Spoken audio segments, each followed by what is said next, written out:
सी कामरी, टूटी सी जूती और एक हाथ में टेढ़ी बेड़ी सी लकुट लाठी।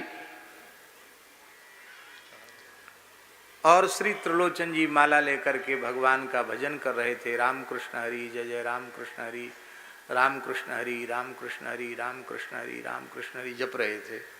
और उसी समय ठाकुर जी सामने से डंडा पटकते हुए आए। राम राम भगत जी, राम राम, प्रणाम भगत जी। नेत्र खोले, अरे बड़ा सुंदर बालक है। देखकर मन में दया आ गई। मैली कुचैली सी धोती है, वो भी कई जगह से फटी हुई है, जूती भी फटी हुई है, कामरी भी ऐसी लगता पता नहीं कितनी पुरानी होगी, जगह जगह से छेद हो गए।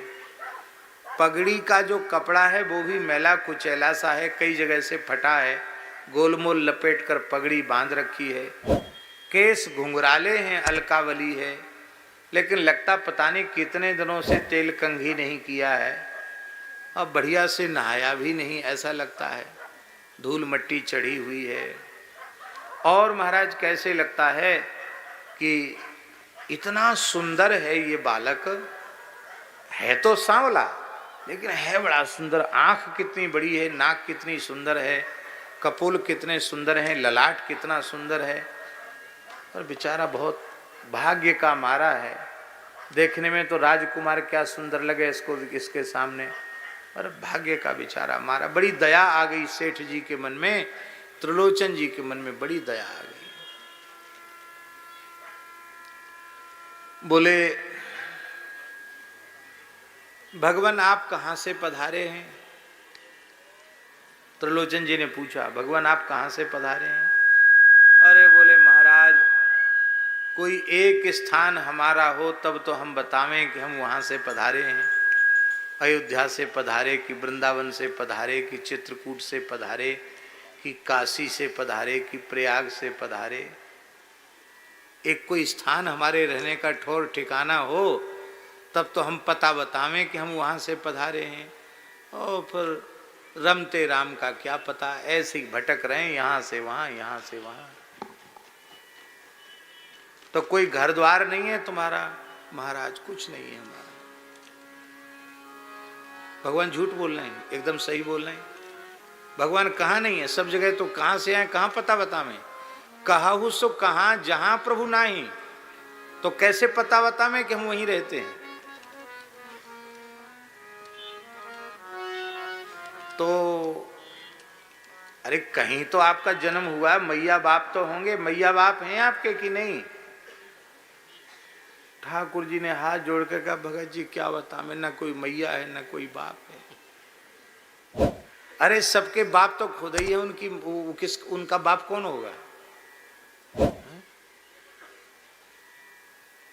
सबके जननी जनक भगवान हैं।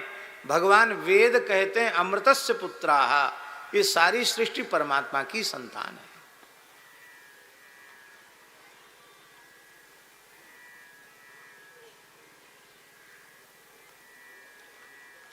अब अवतार काल में, लीला काल में वो कभी दशरथ जी को पिता बना लें, कौशल्या जी को माता बना लें, श्री वसुदेव देवकी को पिता माता बना लें, नंद यशोदा को पिता माता बना लें, ये उनकी राजी, ये उनकी इच्छा।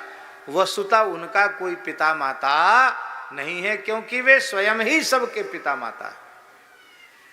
और ऐसा न होता तो हम लोग रोज क्यों कहते त्वमेव माता च पिता त्वमेव, त्वमेव बंधुश्च सखा त्वमेव, त्वमेव विद्या द्रविणम त्वमेव, त्वमेव सर्वम मम देव। एक मुस्लिम भक्त हुए हैं नजीर, बड़े उच्च कोट के कृष्ण भक्त हुए हैं नजीर जी। उन्होंने एक बड़ी सुंदर बात लिखी है। वैसे पद तो बहुत बड़ा है, वो पद हम नहीं कहेंगे, केवल उसका एक अंश कहेंगे जिसमें उन्होंने कहा है कि भगवान ही सबके माई बाप हैं। हाँ, क्या क्या कहूँ मैं कृष्ण कन्हैया का बालपन, क्या क्या कहूँ मैं कृष्ण कन्हैया का बालपन। क्या क्या कहूँ मैं कृष्ण कन्हैया का बालपन, क्या क्या कहूँ मैं कृष्ण कन्हैया का बालपन। ऐसा था बांसुरी के बजैया का बालपन, क्या क्या कहूँ मैं कृष्ण कन्हैया का बालपन। ऐसा था बांसुरी के बजैया का बालपन, क्या क्या कहूँ मैं कृष्ण कन्हैया का बालपन। यारो सुनो, यारो सुनो, यारो सुनो, यारो सुनो, यारो सुनो ये दद के लुटैया का बालपन, ओ मधुपुरी नगर के बसैया का बालपन। यारो सुनो ये दद के लुटैया का बालपन, ओ मधुपुरी के बसैया का बालपन। यारो सुनो, यारो सुनो, यारो सुनो, यारो सुनो, यारो सुनो, यारो सुनो, यारो सुनो, यारो सुनो, यारो सुनो, यारो सुनो। जाहिर में सुत वो नंद जसोदा के आप थे, वरना वो आप ही माई थे और आप ही बाप थे। जाहिर में सुत वो नंद यशोदा के आप थे, वरना वो आप ही माई थे और आप ही बाप थे। पर्दे में बालपन के ये उनके मिलाप थे, ज्योति स्वरूप कहिए जिन्हें सो वो आप थे। पर्दे में बालपन के ये उनके मिलाप थे, ज्योति स्वरूप कहिए जिन्हें सो वो आप थे। ऐसा था बांसुरी के बजैया का बालपन, क्या क्या कहूँ मैं कृष्ण कन्हैया का बालपन। यारो सुनो, यारो सुनो, यारो सुनो, यारो सुनो।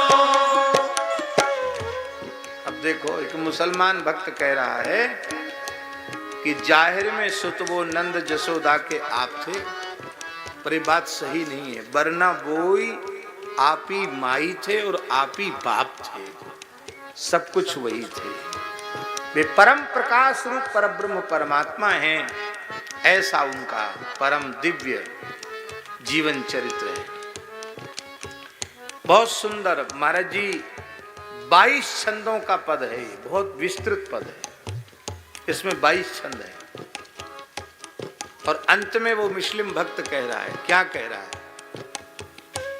सब मिलके यारो कृष्ण मुरारी की जय बोलो, गोविंद कुंज छैल बिहारी की जय बोलो। सब मिलके यारो कृष्ण मुरारी की जय बोलो, गोविंद कुंज छैल बिहारी की जय बोलो। दधि चोर गोपीनाथ बिहारी की बोलो जय, तुम भी नजीर कृष्ण मुरारी की बोलो जय। दध चोर गोपीनाथ बिहारी की बोलो जय, तुम भी नजीर कृष्ण मुरारी की बोलो जय। ऐसा था बांसुरी के बजैया का बालपन, क्या क्या कहूँ मैं कृष्ण कन्हैया का बालपन।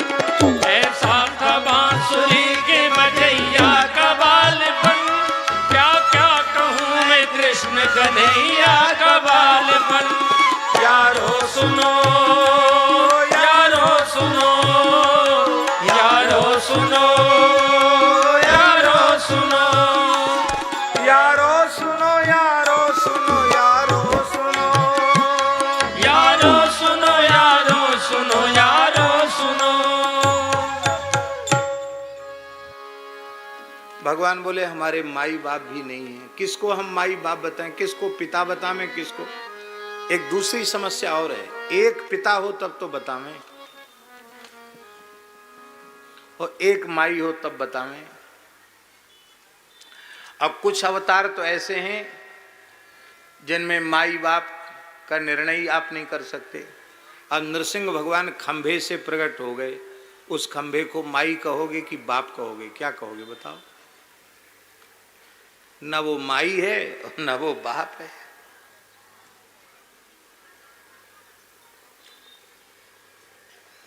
तमाम अवतार ऐसे ही हो गए। मत्स्य अवतार किसके पेट से हुआ बताओ? अंजलि में प्रकट हो गए भगवान।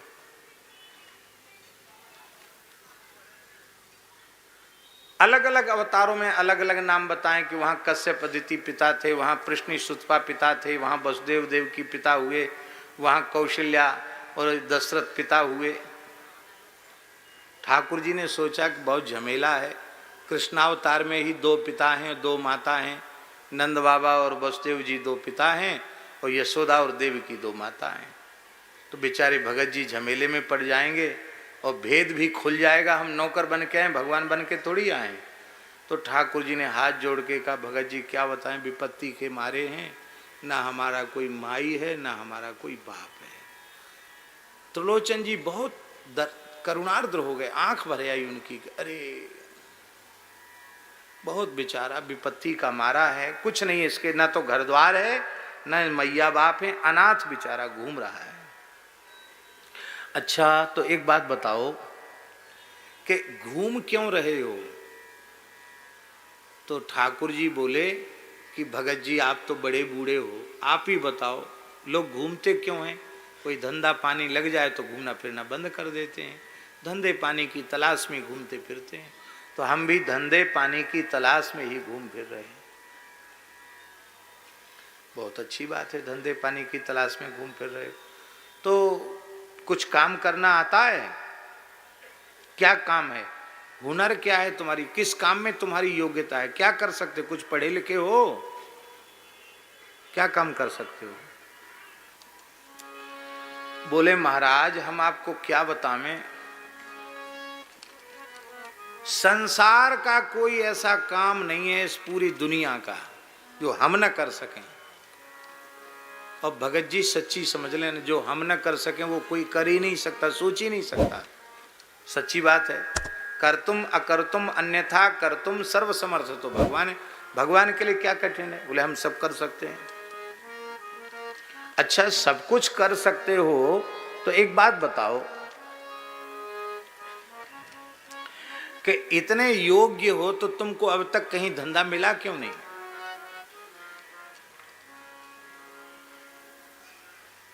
एक हमारे वृंदावन में महापुरुष थे, भागवत जी अनेक लोगों को उन्होंने पढ़ाया। हम तो कभी उनके पास पढ़ने नहीं गए, पर उनका हम गुरुवत आदर करते थे और वो हमारे प्रति बड़ा स्नेह रखते थे। श्री शिवकरण पांडे जी बहुत अच्छे विद्वान थे। उनके शिष्य श्री नेत्रपाल जी इस समय भागवत जी का खूब अध्ययन वृंदावन में करा रहे हैं। एक बार हम विद्यार्थी जीवन में थे, हमको वो बाजार में मिल गए, जहाँ मिल जाते बड़े खुश होते थे। तो गोपीनाथ बाजार में हमको मिल गए और हमारे पास है क्या, गुरुजन हैं तो उनको संस्कृत के विद्वान हैं, पंडित है, प्रणाम कर लिया। और हम कोई देते थोड़ी, तो हमारे पास था क्या जो हम कुछ दें। तो हमने प्रणाम किया, कहा गुरु जी प्रणाम। अरे मिल गए, वाह वाह वाह मिल गए ब्रह्मचारी जी, आओ। एकदम छाती से लगा लिया। बोले केवल परीक्षा दे रहे हो कि पढ़ रहे हो? क्या कहा उन्होंने हमसे? केवल परीक्षा दे रहे हो कि पढ़ रहे हो? तो हमने कहा कि गुरुजी परीक्षा भी दे रहे हैं, पढ़ भी रहे हैं। हम आपकी बात समझे नहीं कि केवल परीक्षा दे रहे हो कि पढ़ रहे हो। बोले परीक्षा तो इस समय नकल की परंपरा भगवान की कृपा से संस्कृत के विद्यार्थियों पर ऐसी अवतरित हुई है, ऐसे बोलते थे वो। बोले ऐसी भगवान की कृपा नकल के रूप में विद्यार्थियों के ऊपर अवतरित हुई है कि आचार्य परीक्षा प्रथम श्रेणी में उत्तीर्ण करने वाला व्यक्ति भी आचार्य शब्द की व्युत्पत्ति क्या है नहीं बता सकता है। तो ये तो हुई परीक्षा और एक हुआ पढ़ना। तो हमने कहा गुरुजी आपकी कृपा से परीक्षा भी दे रहे हैं और हमारी बुद्धि तो बड़ी अल्प है, पर आप गुरुजनों की कृपा से पढ़ भी रहे हैं। तो हमसे बोले देखो एक बात कहें, बुरा तो लगेगा, फिर बोले तुमको नहीं लगेगा बुरा क्योंकि तुम योग्य हो। बोले हमने अपनी आंखों से देखा है, आचार्य व्याकरणाचार्य साहित्याचार्य की परीक्षा पास करने के बाद होटल पर हमने उनको सफाई का काम करते हुए देखा है, ऐसा उन्होंने कहा। तो क्या व्याकरणाचार्य साहित्याचार्य इसलिए किया था कि किसी होटल पे काम कर लेते, वो भी एक सामान्य कर्मचारी के रूप में? ऐसी दुर्दशा उनकी क्यों हुई? क्योंकि उन्होंने आचार्य परीक्षा उत्तीर्ण तो की, पर वस्तुतः उन्होंने पढ़ा नहीं। पढ़ते तो बोले कोई डिग्री की जरूरत नहीं है विद्वान व्यक्ति को, स्वदेशे पूज्यते राजा विद्वान सर्वत्र पूज्यते। विद्वान की सर्वत्र पूजा होती है, शास्त्र में श्रम करना चाहिए। तो अयोग्य व्यक्ति ही भटकते हैं, योग्य व्यक्ति कभी नहीं भटकते। आपकी योग्यता हो तो आपको घर बैठे सब कुछ मिल जाएगा, और अयोग्य होगे तो भटकना पड़ेगा।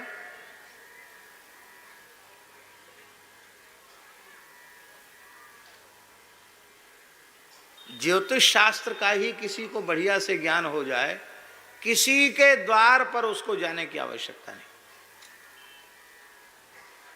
आपने सुना है भृगु जी ने परीक्षा के लिए ही सही भगवान नारायण की छाती में चरण प्रहार किया, पाद प्रहार किया, तो लक्ष्मी जी नाराज हो गई।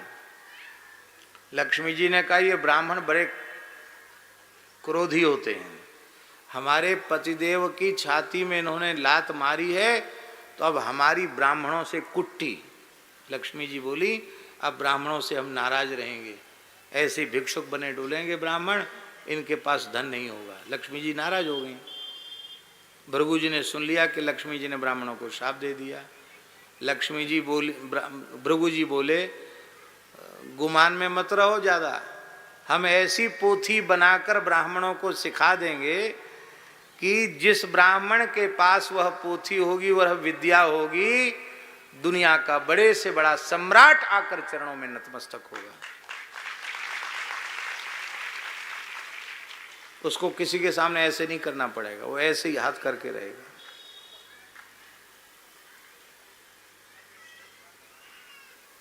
आप तो गए हैं दीनबंधु दास जी कारुई वाले पंडित जी के यहाँ, अब तो वो लकवा हो गया उनको और अस्वस्थ हैं, पता नहीं अब शरीर है कि नहीं उनका। बहुत अच्छे महापुरुष हैं, अब तो लगभग 100 वर्ष के हो रहे होंगे।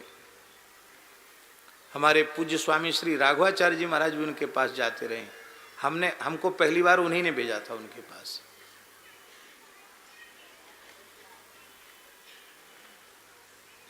बड़े से बड़े देश विदेश के आदमी, जो ऐसे व्यक्ति जिनसे मिलना बड़ा मुश्किल, ऐसे लोग उनके छोटे से घर में आ जाते हैं कुछ ना कुछ पूछने के लिए।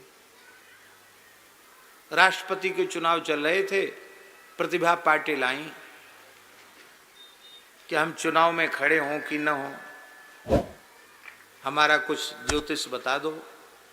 तो पंडित जी बोले, श्री नाथुराम जी बोले कि अपने दौहित्र को उन्होंने कहा ए नारियल ले आ। नारियल मंगाया और रोली से तिलक करके अक्षत लगाए। बोले तुम्हारा ज्योतिष वोतिष हम नहीं देखेंगे, जाओ, हमने तुमको राष्ट्रपति पद पर अभिषिक्त कर दिया, जाओ। क्या कहा? बना दिया हमने राष्ट्रपति, जाओ। उनको एक पैसा भरोसा नहीं हुआ कि ऐसे किसी के बिना चुनाव के तिलक कर देने से कोई राष्ट्रपति हो जाएगा। और जब वो जीत गई, राष्ट्रपति बन गई, तब उनको खबर पड़ी कि एक ब्राह्मण ने केवल ज्योतिष शास्त्र के अनुसार बताया था कि तुमको राष्ट्रपति बना दिया, और बन गई। बड़ा चमत्कारिक। अब उनके पास क्या कमी बोलो? और हमारे पूज्य खाक चौक वाले महाराज जी कहते थे कि उसके पहले साधु ब्राह्मण हाथ में मांग के लेते थे। भृगु जी ने कहा तुम्हें इतना गुमान है तो हम छुएंगे नहीं, पैर में आ जाओगी तब हम लेंगे, नहीं तो नहीं लेंगे। तो महाराज जी कहते थे, हमारे पहाड़ी बाबा महाराज बोले, तब से साधु ब्राह्मण इनके चरणों में भेंट करना चाहिए, हाथ में नहीं। क्योंकि चरण, किस चरण में कौन है? विष्णु। तो विष्णु के चरणों में समर्पित लक्ष्मी अब भगवान का प्रसाद हो गया, अब वो लेंगे, सीधे सीधे तुमको हाथ बढ़ा के नहीं लेंगे। बोलो भक्तवत्सल भगवान की जय। तो शास्त्र ऐसा है कि आप योग्य हो तो घर बैठे आपको हो सकता है। बिहार में एक पंडित जी थे जो वैयाकरण केसरी के नाम से प्रसिद्ध हुए, बहुत अच्छे विद्वान थे, ज्योतिष शास्त्र के भी बड़े विद्वान थे, मैं नाम उनका भूल रहा हूं। ये वैयाकरण केसरी के नाम से ही विशेष प्रसिद्ध थे। वो ज्योतिष के बड़े विद्वान थे और बड़े गरीब थे, पर पढ़ लिख कर बनारस से आए तो अपने गांव में ही पाठशाला चलाने लगे, ब्राह्मण बालकों को पढ़ाते थे और सीधा सामान आता था, उसी से उनका निर्वाह होता था। एक बार राजा आ गया, बोला महाराज हमको पुत्र होगा कि नहीं बताओ। वो ज्योतिष इतना अच्छा था उनका, पंडित जी का, उन्होंने तुरंत जिस समय राजा आया था उसी समय की लग्न निकाली और बोले कि तुम पुत्रवान होगे, 1 साल के भीतर पुत्र होगा तुमको। वो राजा इतना क्रुद्ध हो चुका था क्योंकि बहुत पूजा पाठ अनुष्ठान करा चुका था, खूब इलाज करा चुका था और खूब दान पुण्य कर चुका था। ज्योतिषियों ने, पंडितों ने, चिकित्सकों ने कह दिया था अब संतान नहीं होगी। और ये कैसा ब्राह्मण कहता संतान होगी। उसने कहा देखो पंडित जी कान खोल के सुन लो, भले ही हमको ब्रह्म हत्या लग जाए पर साल भर में नहीं हुआ, उसमें राजाओं का जमाना था, साल भर में लड़का नहीं हुआ ना गोली मार दूंगा मैं। तो हंसने लगे, बोले ऐसा मौका नहीं आएगा कि तुमको गोली मारना पड़े। क्यों? बोले यदि बेटा नहीं हुआ तो हमने जितने पोथी पत्रा ज्योतिष के पढ़े हैं सबको पत्थर बांध के गंगा जी में समाधि दे देंगे, हम समझ लेंगे शास्त्र झूठा है। उस साल भर के भीतर पुत्र हुआ, राजा ने ही वहां विद्यालय बनवाया और सारी वृत्ति लगाई, सारी गरीबी एक बार में दूर हो गई, खत्म हो गई हमेशा के लिए। राजा चरणों में पड़ गया। अयोग्य व्यक्ति को भटकना पड़ता है, योग्य व्यक्ति को नहीं भटकना पड़ता। आज की जो विद्या है वो योग्य नहीं बनाती है, अयोग्य बनाती है। डॉक्टरी पढ़े, इंजीनियरिंग पढ़े और क्या क्या पढ़े और नहीं इंजीनियर बन पाए, डॉक्टर नहीं बन पाए तो फिर किसी काम के नहीं। ऐसी विद्या पढ़नी चाहिए कि नौकरी लगे न लगे हम बिना काम इधर उधर भटकें नहीं, हमारे पास ऐसी योग्यता हो, ऐसा कौशल हो कि हम जहां बैठे वहां किसी भी क्षेत्र में काम कर सकें, ऐसा होना चाहिए। तो आखिर तो व्यापारी थे त्रिलोचन जी, वो बात करना तो जानते ही थे। उन्होंने कहा तुम इतने योग्य हो कि संसार का कोई काम तुमसे कठिन नहीं है, तो अब तक बिना काम धंधे के क्यों डोल रहे हो।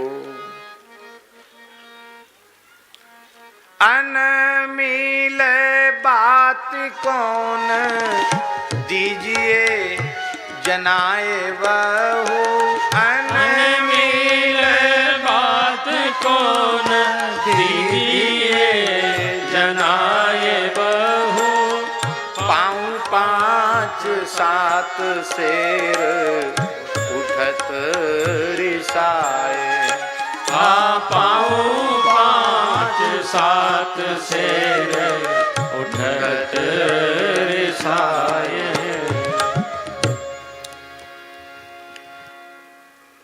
त्रिलोचन जी ने कहा एक बात पहले से ही खोल दो, कई बार लोग नौकरी पे तो आ जाते हैं, बाद में झिकझिक करते हैं, हमको ये नहीं दिया, हमको वो नहीं दिया, पहले से पक्का कर लो भाई क्या चाहिए तुमको।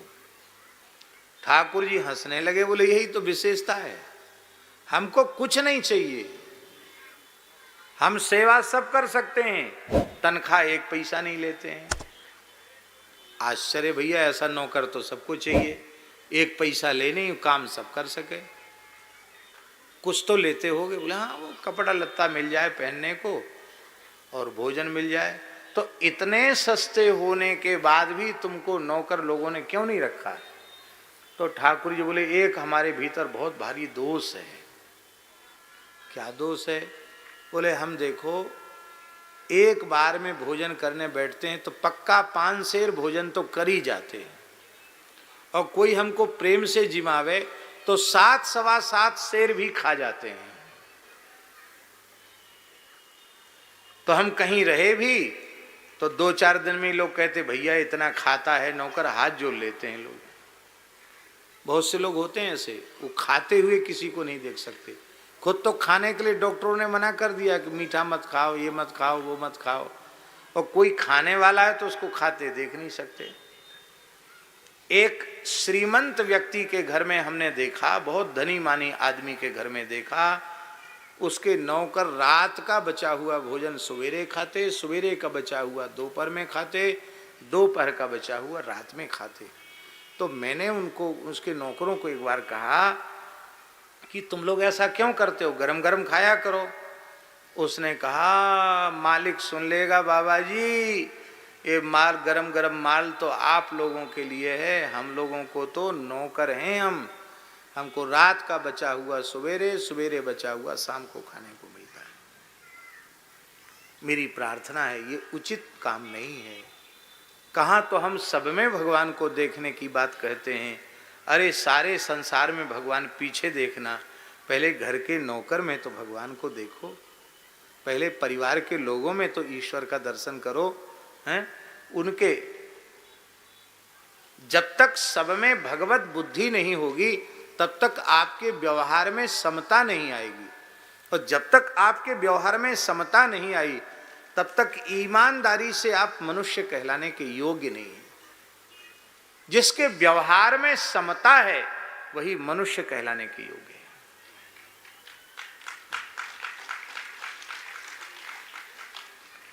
ओछी बुद्धि वाले लोगों की पहचान क्या है? अयम निजः परो वेत्ति गणना लघुचेतसाम, ये अपना है, ये पराया है, ये ओछी बुद्धि वालों की बात है। और उदार चरिता नाम तो वसुधैव कुटुंबकम, उदार चरित्र वाले जो महानुभाव हैं वो सारे धरती को एक परिवार मानते हैं, एक कुटुंब मानते हैं।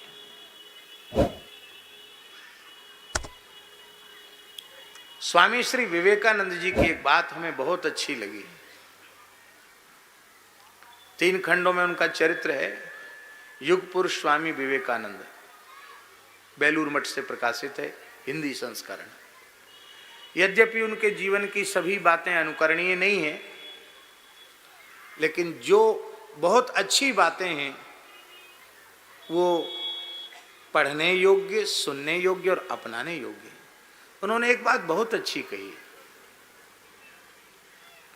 कि तुम्हारे धर्म, तुम्हारी संस्कृति, तुम्हारी सभ्यता पर कोई प्रश्न चिन्ह उठाता है, उंगली उठाता है, तो अपने गरिमामय इतिहास को स्मरण करके उसको उत्तर देकर संतुष्ट करो, जिससे वो तुम्हें लज्जित न कर सके।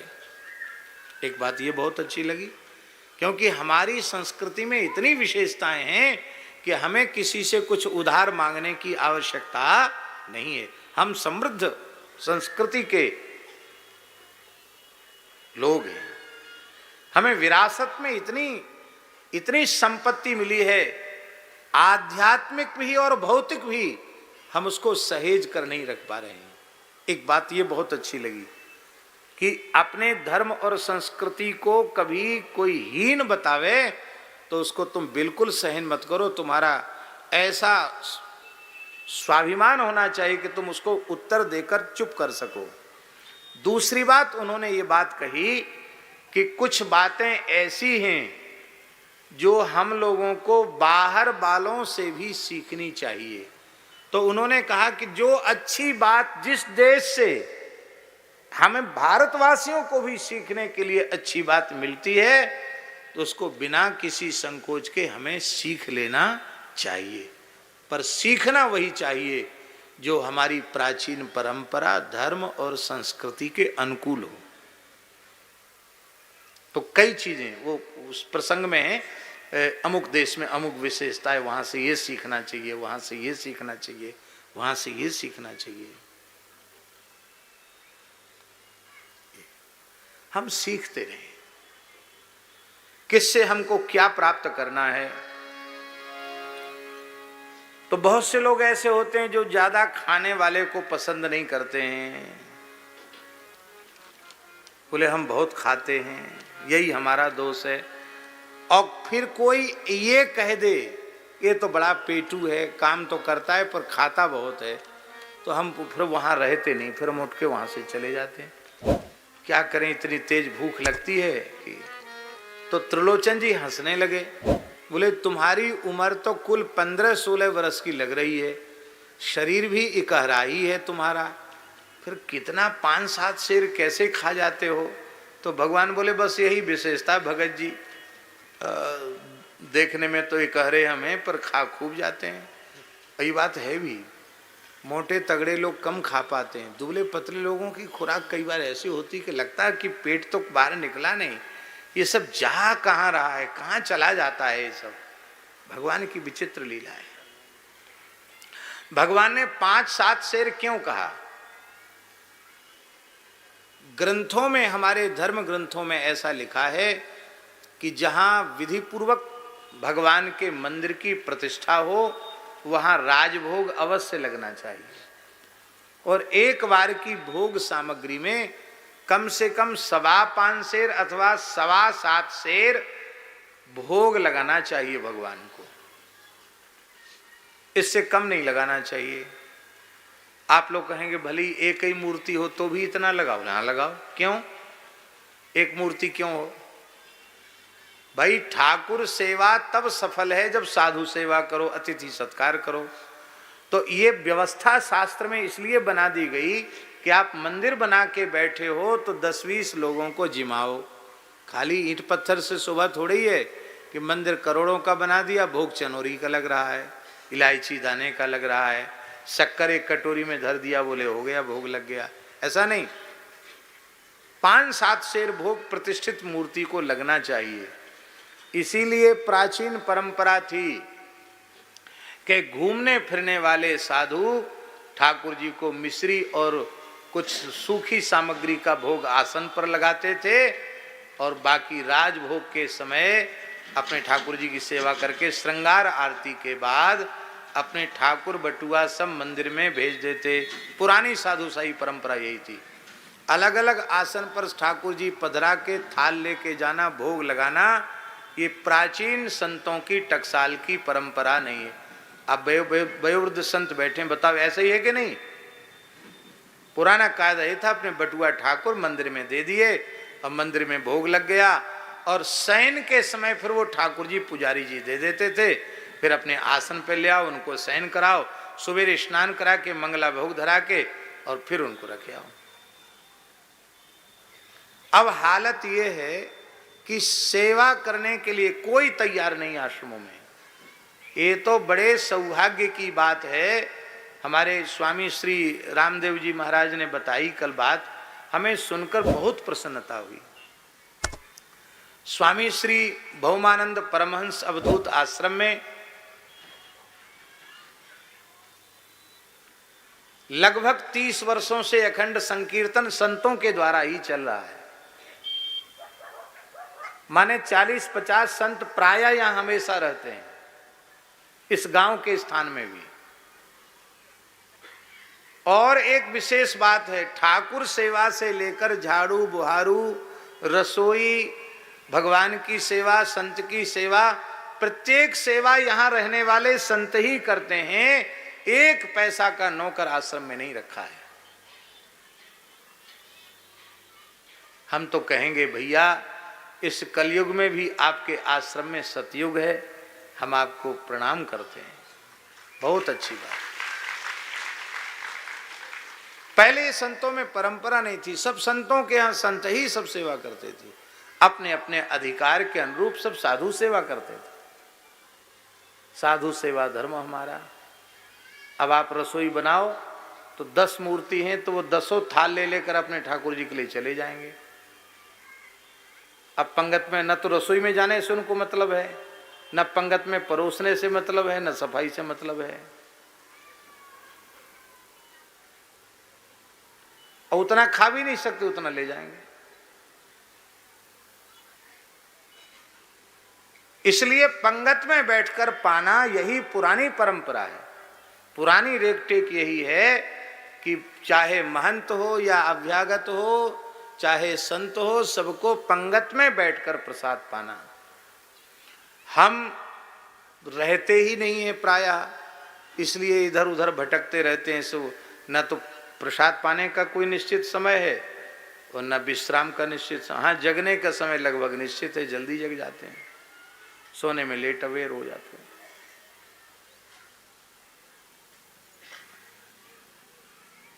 शरीर में कोई अस्वस्थता हो तो बात अलग है। अभी भी हमने देखा परम पूज्य श्री रमन रेती वाले महाराज जी इतने व्यस्त होते हुए भी जब तक रमन रेती में होंगे प्रतिदिन संतों की पंगत में बैठ कर ही प्रसाद पाएंगे। पुराने संतों, हमने पूज्य श्री त्रिवेणी वाले महाराज जी को देखा। त्रिवेणी वाले जयपुर के आगे त्रिवेणी स्थान है, परम पूज्य खोजी द्वाराचार्य श्री स्वामी नारायण दास जी महाराज हमेशा देखा, कभी अकेले बैठ के नहीं, पंगत में बैठ के पाना। ये पुराने संतों का कायदा है। तो ठाकुर जी को क्यों मंदिर में रखने की परंपरा थी? अब आप अपने आसन पर तो 5-7 शेर भोग नहीं लगा सकते हो क्या? और ठाकुर जी को भोग धराने में, राजभोग में 5-7 शेर भोग होना ही चाहिए।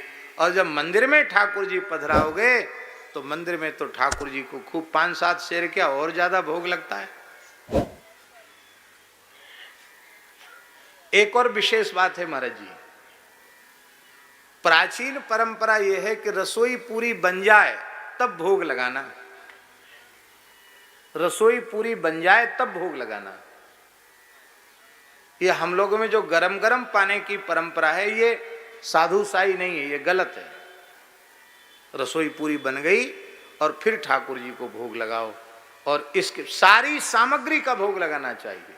बड़े बड़े पात्रों में ठाकुर जी के लिए लेके जाओ, और इसके बाद जो रसोई घर में बच गया है उसमें ठाकुर जी के थाल से तुलसी लेके आओ, वहां तुलसी पधराओ और भावना करो कि ये रसोई की भी सामग्री है प्रभु, आप अंगीकार करो। महाराज जी लिखा हुआ है शास्त्र में, अर्ध पाक जो करते हैं, बोलो वृंदावन बिहारी लाल की जय, जय जय श्री राधे। अर्ध पाक वाली बात भी आपको बता देते हैं, यद्यपि समय आज बहुत ज़्यादा हो गया और हमको निकलना भी है, लेकिन हम अवश्य सब पूरा कर रहे हैं सत्र को। किंचित पाकम विधायैव तद्भोक्यम तु मया नहीं, अनिर्वेद्य हरौ सर्वं वैष्णवैर्नैव भुज्यते। पद्म पुराण उत्तराखंड अध्याय 108 श्लोक संख्या 7। थोड़ी रसोई बना करके अब बनना शुरू हो गया, भोग लगा दो और फिर खाना शुरू कर दो और फिर भोग मिला दिया जाएगा। ये परंपरा का निषेध कर रहे हैं भगवान व्यास पद्म पुराण में, क्योंकि जब तक पूरी सामग्री नहीं बनी और आपने भोग लगा करके पाना शुरू कर दिया तो अनिवेदित वस्तु ही आपके पेट में जाएगी। अब गरम गरम रोटी सिक्की आ रही है तो भोग तो लगी नहीं, तो अनिवेदित वस्तु पेट में नहीं जानी चाहिए। जो भगवान को निवेदित हो जाए वही पेट में जानी चाहिए, भगवत प्रसाद ही जाना चाहिए। तो पूरी रसोई बन जाए, और पूरी रसोई बन जाए तो फिर प्रेम से भोग लगाओ, फिर पाओ। बोलो भक्तवत्सल भगवान की जय। तो ठाकुर जी बोले हम 5-7 शेर खाते हैं, इसलिए लोग जो है हमको रखते नहीं हैं नौकरी पर। यह सुन करके भगत जी बड़े प्रसन्न हुए, त्रिलोचन जी। अरे बोले 5-7 शेर नहीं, आप 10 शेर खाना, बोले 20 शेर खाओ, यहाँ कोई बात की कमी नहीं, आप खूब खाओ। भगवान ने सोचा है तो बड़े विचित्र भगत हैं, न तो सब बात पे राजी हैं, तो थोड़ा प्रश्न पत्र और कठोर करना चाहिए। तो भगवान बोले देखो एक बात और है भगत जी, पहली बात पक्की कर लेते हैं। क्या? कि हम सबको बना के खिलाएंगे और सब काम करेंगे, हम कोई काम ऐसा नहीं जो हम ना करें, बहुत बढ़िया से करेंगे, बड़ी पवित्रता से करेंगे, क्योंकि चारों वर्णों चारों आश्रमों का क्या शौचाचार है, किस संप्रदाय की क्या टकसाल है, सब हमको कंठस्थ है, हम सब जानते हैं। भगवान से क्या छिपा हुआ है, इसलिए हमारी सेवा में कमी नहीं पाओगे आप, हम सबकी सेवा करेंगे। पर एक बात है, हम अपने हाथ का बना खुद नहीं खाते हैं,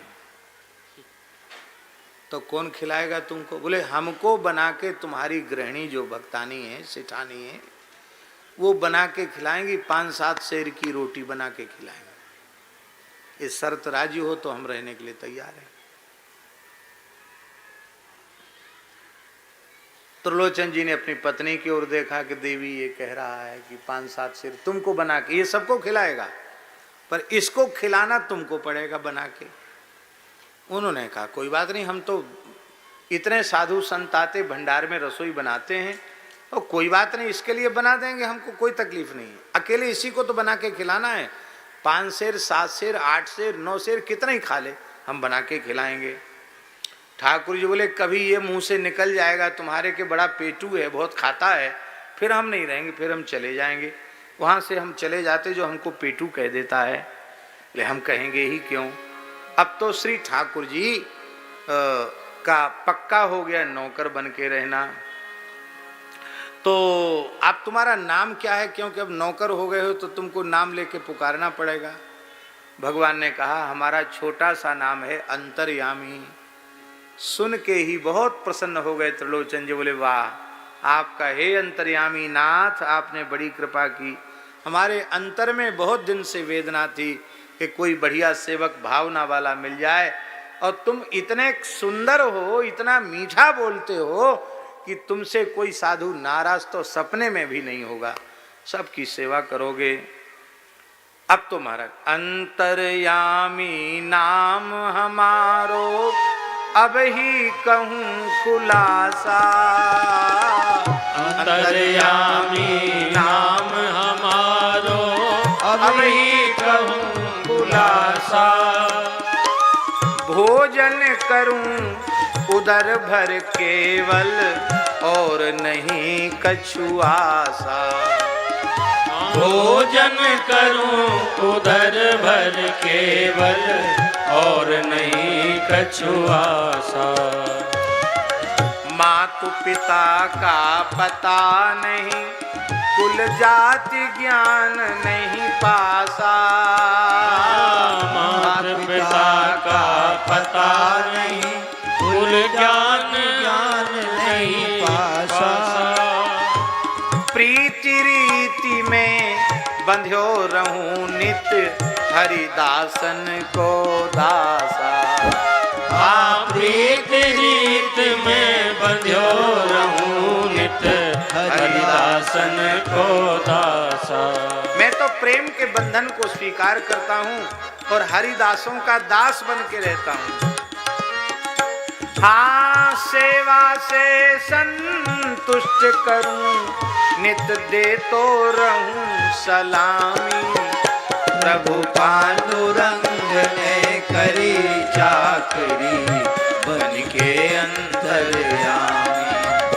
हाँ सेवा से संतोष करो, नित दे तो रहूं सलामी। प्रभु पांडुरंग ने करी चाकरी, बन के अंतर्यामी। कहें भगत जी काम बहुत है, करहु अगर मन माने। कहे भगत जी काम बहुत है, करहु अगर मन माने। देखो व्यापार धंधा तो और नौकर चाकर संभाल रहे हैं, उनके लिए जरूरत नहीं है, पर ठाकुर सेवा साधु सेवा का काम ऐसा है कि इसमें बहुत खटना पड़ता है, इसमें फुर्सत नहीं है।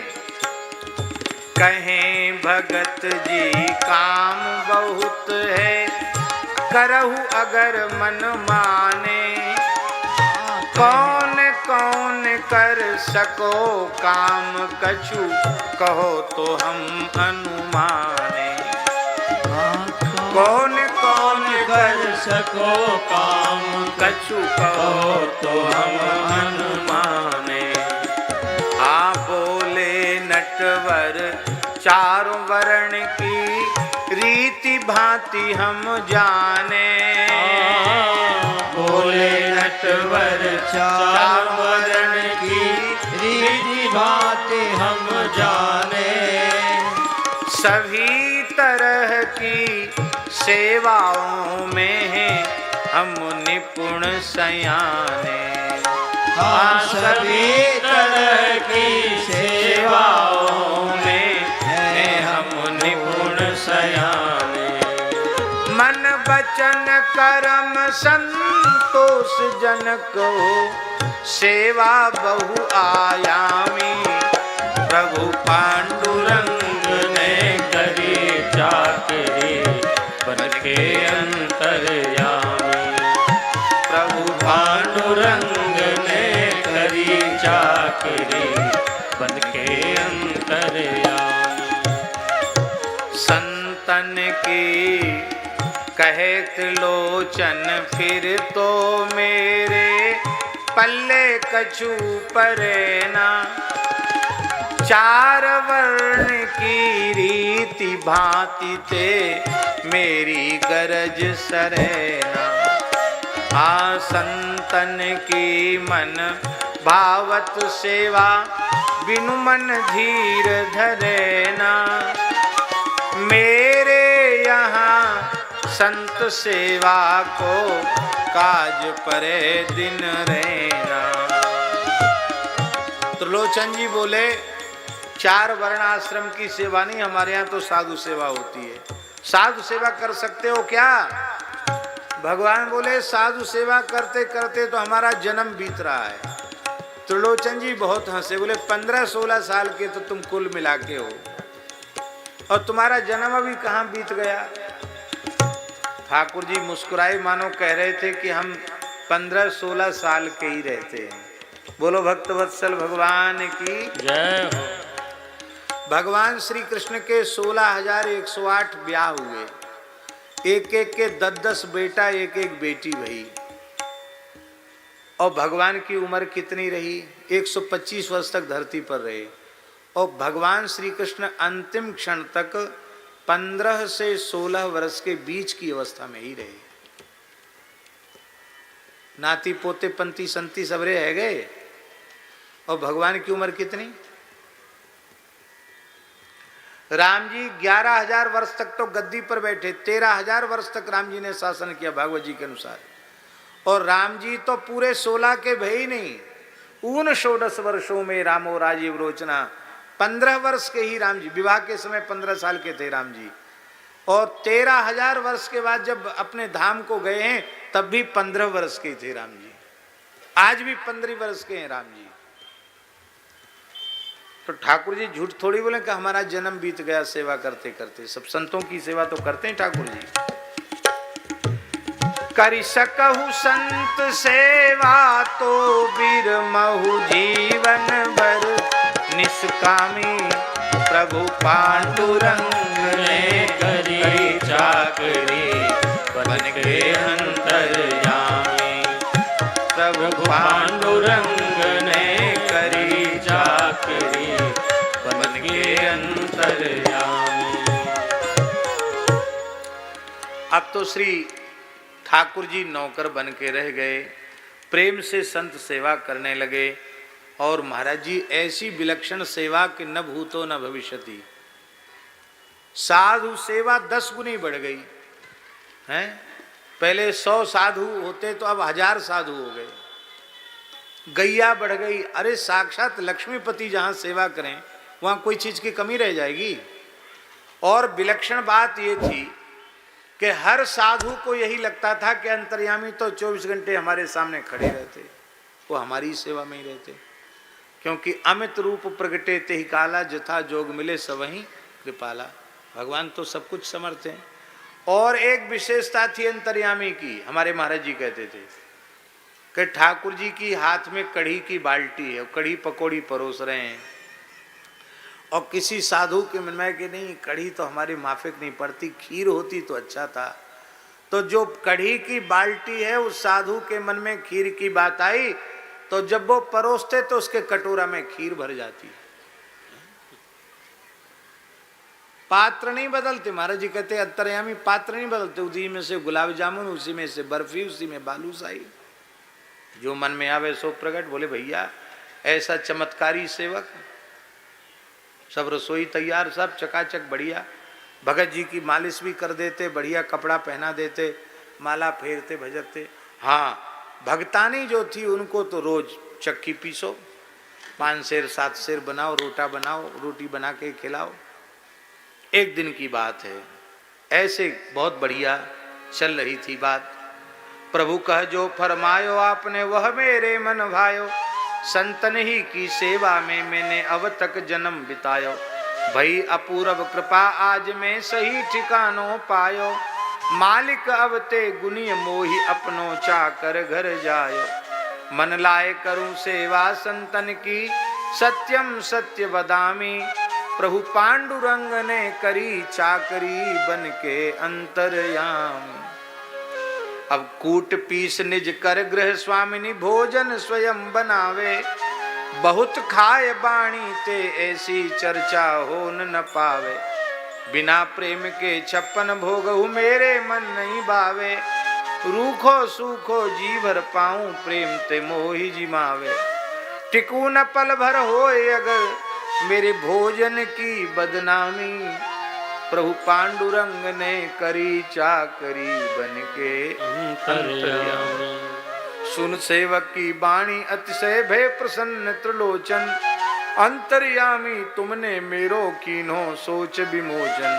ऐसो ही सेवक चाह रहो में कहत भरे दो लोचन, रहो सप्रेम यहीं पर बाकी रहो न अब कछु सोचन। अब शर्तनामा पक्का हो गया, शर्त एक दूजे की समुझी, दोनों ने भर लई हामी, प्रभु पांडुरंग ने करी चाकरी बन के अंतर्यामी। और अब देखो, बहुत ध्यान से सुने। अब श्री त्रिलोचन जी ने कहा पहले तो भैया अंतर्यामी हम तुमको को स्नान कराएंगे, लगता बहुत दिन से तुम नहाए नहीं हैं, क्योंकि पवित्र होके बढ़िया कपड़े पहन के तब सेवा में रखेंगे। अब देखो, बेटा होता तो इतनी सेवा करता, बोलो आप कर सकता था? वो साक्षात त्रिलोकीनाथ बेटा बन के आ गए, इससे बड़ा सौभाग्य और क्या होगा है? मलि मलि के स्नान करायो, तन की मैल छुटाई, कामरी और पन्हैया दीनी नई नई मंगवाई। नई जूती नई पन्हैया दे दी, कुर्ता धोती गमछी दुपट्टा गद्दा और रजाई, उभय तुष्ट संतन की सेवा होने लगी मन भाई। संत समाज सुखी सब विधि लही, सेवा मनोभिरामी, प्रभु पांडुरंग ने करी चाकरी बन के अंतर्यामी।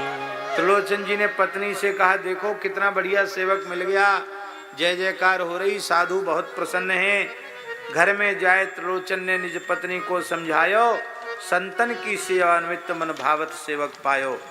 अब बस खावे सोई खवैयो, या को प्रभु ने पेरी पटायो, तेरी हाथ को जी में गोबाने ऐसोई बचन भरवायो। कितनो खावे यह चर्चा मत करियो, कवं सुनु भामी, प्रभु पांडुरंग ने करी चाकरी बन के अंतर्यामी। इस तरह से सेवा करते करते करते करते ठाकुर जी को 13 महीना बीत गए। कितने महीना बीत गए? 13 महीने तक ठाकुर जी ने सेवा की। अब ठाकुर जी ने कोई लीला बदली। इत में अंतर्यामी सेवा करन लग्यो सहुलासा, सब संतन के संग रहत रही, सब विधि करत सुपासा। क्या क्या करते हैं? हाँ, चरण दबावत कीर्तन गावत, होन न देत उदासा, आसन बासन असन बसन से पूरित संत निवासा। विद्युत गति से कार्य करत, अंतर्यामी द्रुतगामी, प्रभु पांडुरंग ने करी चाकरी बन के अंतर्यामी, प्रभु पांडुरंग ने करी चाकरी बन के अंतर्यामी। जो कछु जिनके मन में आवत, सोचत अब ही संता, बिना कहे कि पूछ पूछ के प्रस्तुत करत तुरंता। चकित कहत सब संत अजब या बुद्धिमंता गुणवंता। अथवा छद्म रूप में आए प्रभु अनंत भगवंता। संत कहते कि लगता भगवान कहीं छद्म वेश में तो नहीं आ गए, क्योंकि ऐसा शील स्वभाव, ऐसी सेवा, ऐसा चमत्कार भगवान के अतिरिक्त कहीं हो नहीं सकता। लेकिन ठाकुर जी की लीला ऐसी कि सोचते ही रहते, कह नहीं पाते। को कहते अंतर्यामी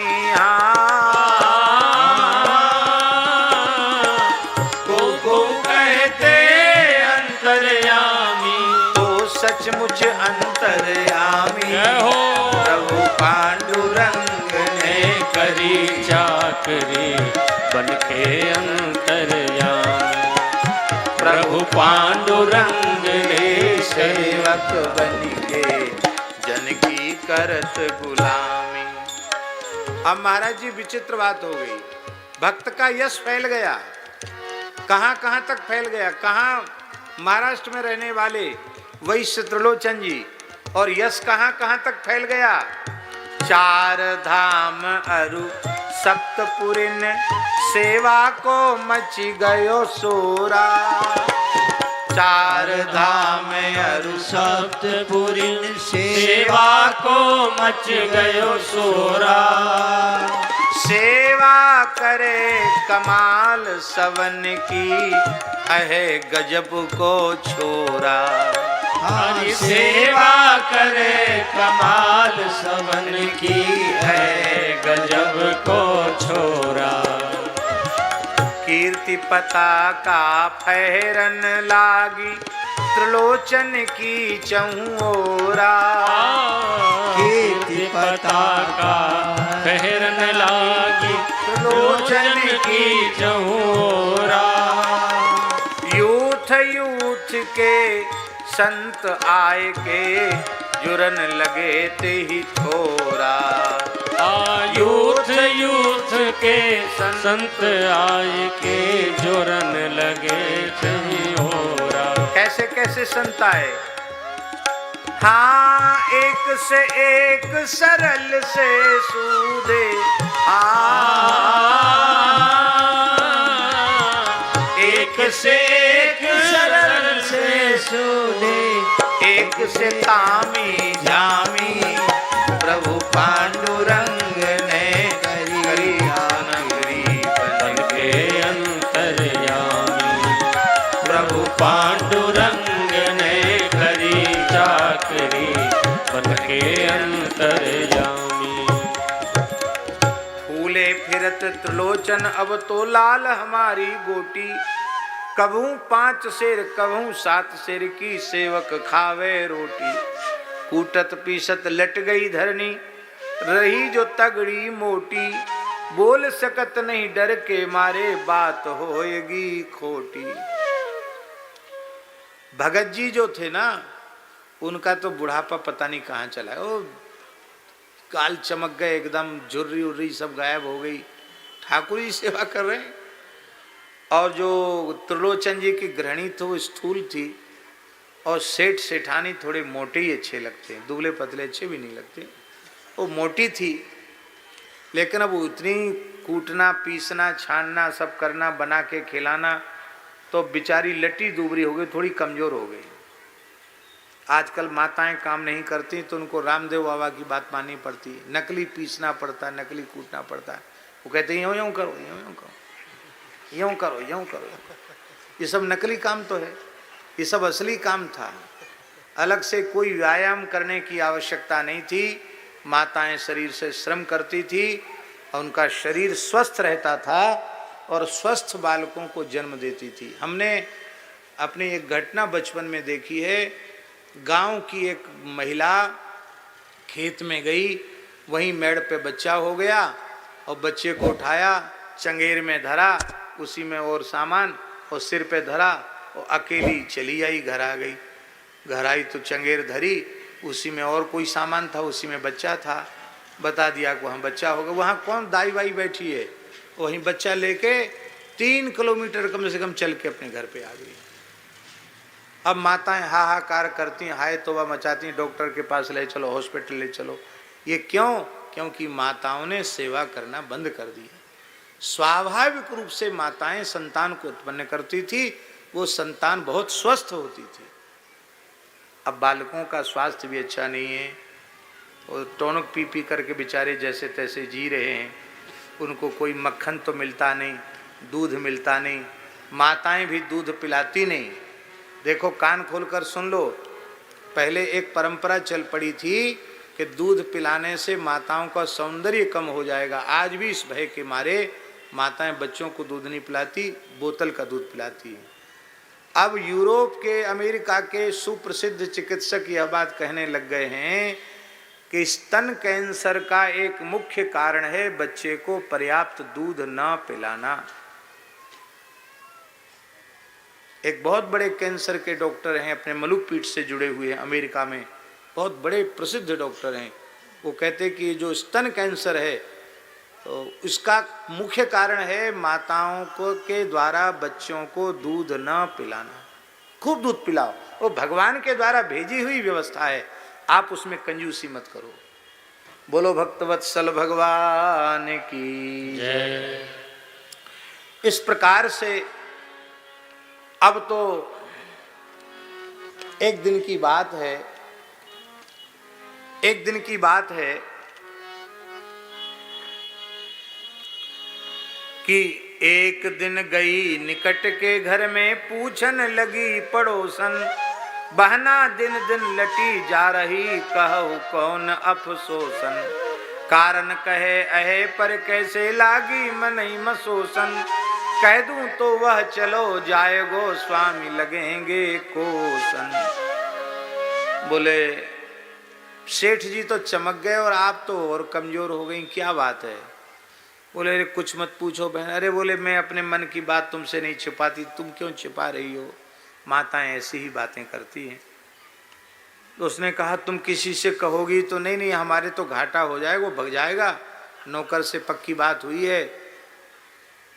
तो बात क्या है सच्ची बताओ। खोद खोद के पूछने लगी। उसने कहा बात यह है कि वो सेवक सबकी सेवा करता है, पर सेवक की सेवा मुझे करनी पड़ती है। क्या सेवा करनी पड़ती है?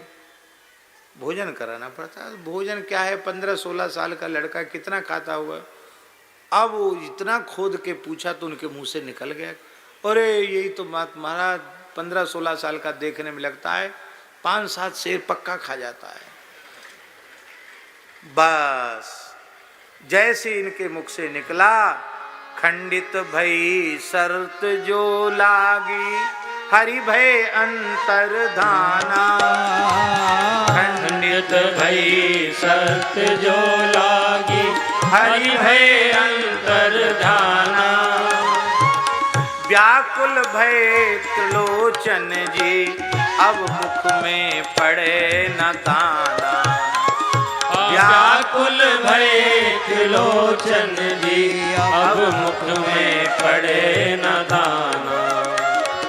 घर घर पूछत फिरत कहाँ, मम सेवक कोई बताना। आ संत वृंद हूँ विकल नगर का, कोना कोना छाना। त्रिलोचन जी रोने लगे, त्रिलोचन जी की गृहिणी रोने लगी, अन्न जल सब बंद हो गया, संत भी व्याकुल हो गए, सबको अंतर्यामी का विरह व्याप्त हो गया। पूरे पंढरपुर का कोना कोना देख लिया गया, छान लिया गया, लेकिन कहीं भी अंतर्यामी नहीं मिला। ऐसो सेवक अब मिले कहाँ, निष्काम अमित गुण ग्रामी। प्रभु पांडुरंग ने करी चाकरी, बन करे अंतर्यामी। प्रभु पांडुरंग ने करी चाकरी, बन के अंतर्यामी। 3 दिन तक त्रिलोचन जी ने कुछ खाया नहीं पिया नहीं, संतों ने खाया पिया नहीं। 3 दिन 3 रात तक सब रोते रहे। अंत में ठाकुर जी का आसन डिग गया। आकाशवाणी हुई कि 3 दिवस पश्चात भक्त की व्याकुलता अनुमानी, आश्वासन हित प्रभु की ओर से तुरत भई नभवानी। आकाशवाणी हुई, धीरज धारि भगत जी खावो, पियो अन्न अरु पानी। धीरज धारि भगत जी खावो, पियो अन्न अरु पानी। प्रिय निष्ठा निरखी तुम्हारी, यह लीला मैंने ठानी। प्रिय निष्ठा निरखी तुम्हारी, यह लीला मैंने ही ठानी। सुन बड़ी विकलता और हाय में निकस्यो नमक हरामी। प्रभु पांडुरंग ने करी चाकरी, बन के अंतर्यामी।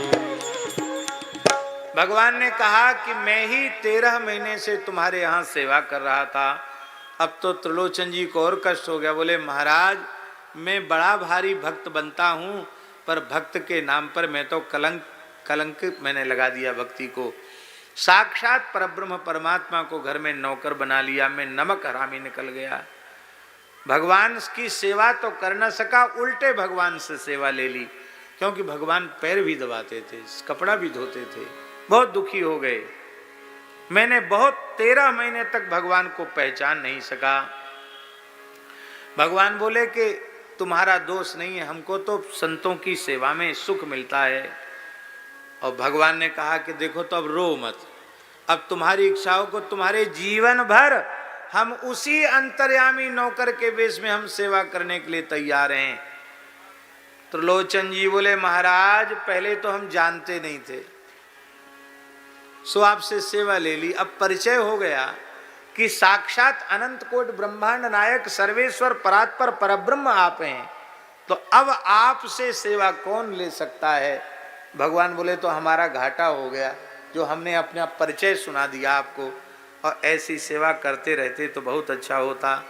अब संतों को पता, बहुत ध्यान से सुने, अब जब संतों को पता चला, अब संत रोने लगे। बोले देखो, हम घर द्वार छोड़ के साधु बने, बाबा जी बने, भगवान की झलक नहीं मिली, और ये वैश्य हैं, गृहस्थ हैं, इनके घर में भगवान ने 13 महीने तक सेवा की। भैया हम साधु बने, सफल हो गए, आपके घर में साधु बन के आए, तो हमको भी ठाकुर जी के दर्शन का सुख मिल गया। अब भगत जी आप रो नहीं, हम सब आपके लड़के बच्चे ही समझो, आप हमारे माई बाप के, अरे ठाकुर जी ने माई बाप बना लिया तो आप हमारे माई बाप हो। और अब साधु तो साधु ठहरे, पूजा में साधु, रसोई में साधु, गौ सेवा में साधु।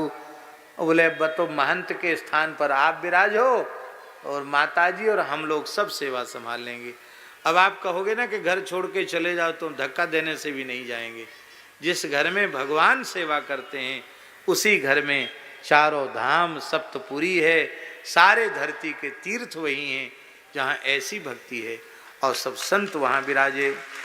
कहो त्रिलोचन नहीं नहीं प्रभु, अब मत ऐसी ठानो, प्रथम ही में मति मंद मूढ़, माया में फिरो भुलानो।